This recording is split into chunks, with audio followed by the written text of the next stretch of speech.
ഇനിയൊരു കോമഡി ഫലിതമായാലോ.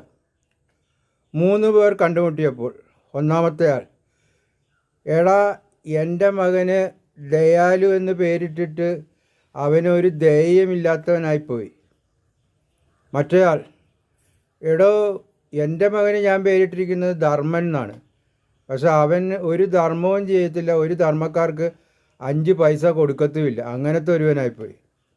മൂന്നാമൻ, എടോ ഞാൻ എൻ്റെ മകന് സൂര്യപ്രഭ എന്നാണ് പേരിട്ടിരിക്കുന്നത്, പക്ഷെ അവൻ എന്താ ചെയ്യുക, അവന് ഇപ്പോൾ കണ്ണിന് കാഴ്ചക്കുറവും സോഡാ ഗ്ലാസ് വെച്ചുകൊണ്ട് നടക്കുകയാണ്. അങ്ങനത്തെ അവസ്ഥയാണ്. ഇതൊക്കെയാണ് നമ്മുടെ മക്കളുടെ കാര്യങ്ങൾ.